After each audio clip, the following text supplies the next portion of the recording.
warahmatullahi wabarakatuh. Perkenalkan, nama saya Aurelia Sinareswari dengan NIM G0024-058 dari kelompok B9.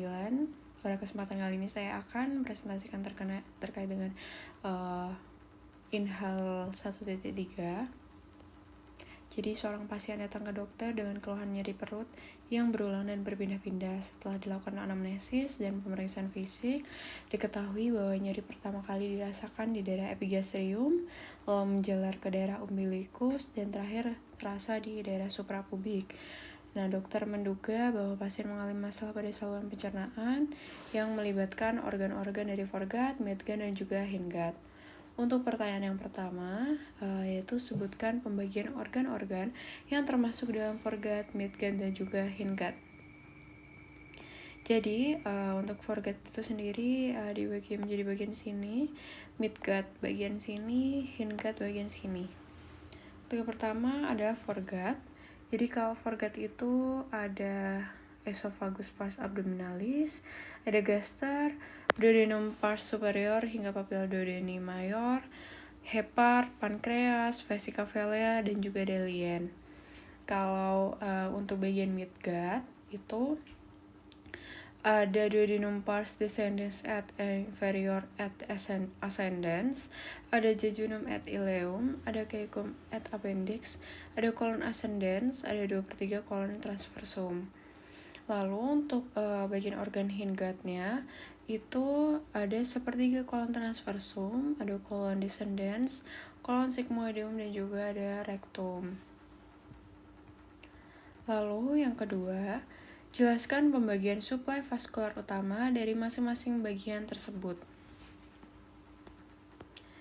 Jadi untuk vaskularisasinya itu terbagi menjadi dua, ada sistema arteriosa dan juga sistema venosa.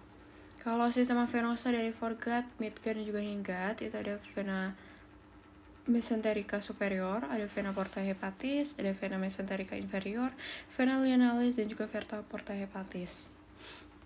Nah, kalau sistem arteriosa bagian foregut itu ada truncus coeliacus dan juga percabangannya yang dibagi menjadi 3, yaitu ada arteria hepatica communis, ada arteria gastrica sinistra, juga ada arteria lienalis. Lalu untuk midgut itu ada arteri mesenterica superior dan juga percabangannya yang dibagi menjadi 5 bagian. Yang pertama ada arteri colica media, ada arteri pancreatico duodenalis, ada yang ketiga ada arteri colica dextra, yang keempat ada arteri ileocolica, yang kelima ada arteri intestinalis. Lalu untuk bagian hindgut itu ada arteri mesenterica inferior dan juga ada percabangannya yang dibagi menjadi 3 bagian. Yang pertama ada arteri colica sinistra, ada arteri sigmoidea, dan juga arteri rectales superiores. Selanjutnya untuk soal yang ketiga, sebutkan persarafan utama dari foregut, midgut, dan juga hindgut, serta jelaskan bagaimana nyeri visceral dapat menjalar sesuai dengan distribusi saraf ini. Nah, jadi untuk inervasinya itu terbagi menjadi 4, yaitu ada simpatis aferen, simpatis eferen, ada juga parasimpatif aferen, dan juga parasimpatif eferen. Nah, untuk simpatis aferen ini kan dibagi menjadi 2, ada SBN1 dan juga SBN2. Kalau SBN1 di foregut itu ada galen spinale, midgut juga galen spinale, hindgut juga galen spinale. Untuk SBN2 di foregut ada NCPM STH 6-9, di midgut ada NCPM STH 10-12, kalau hindgut itu ada di NCPMS L 1-3. Lalu untuk simpatis eferen itu ada SBN1 untuk foregutnya di NIL CLMS TH 6-9, kalau midgut di NIL CLMS TH 10-12, sedangkan hindgutnya di NIL CLMS 1-3.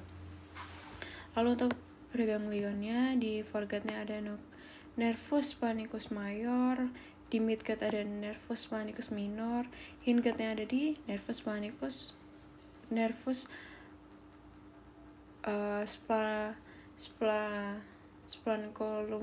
lumbalis.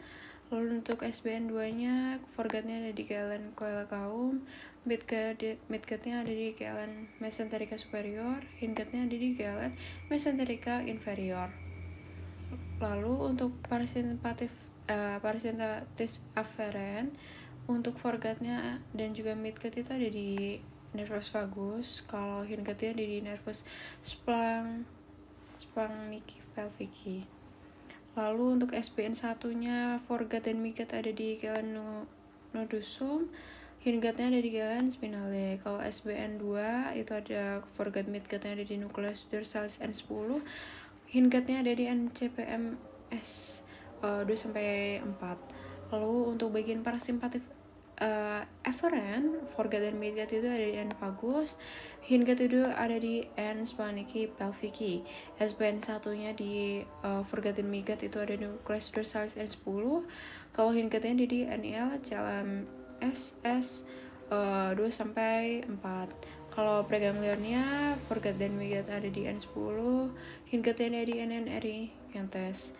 SBN 2, foregut dan midgut-nya ada di GLN terminale, sedangkan hindgut-nya dia di GLN terminale. Lalu jelaskan bagaimana nyeri visceral dapat menjalar sesuai distribusi saraf ini. Karena saraf satu dengan saraf yang lain itu saling berkaitan, sehingga nyeri itu bisa menjalar ketika salah satu saraf itu bermasalah, maka saraf yang lain juga akan ikut bermasalah. Jadi sekian dari presentasi untuk inhal 1.3. Kurang lebihnya mohon maaf. Wassalamualaikum warahmatullahi wabarakatuh.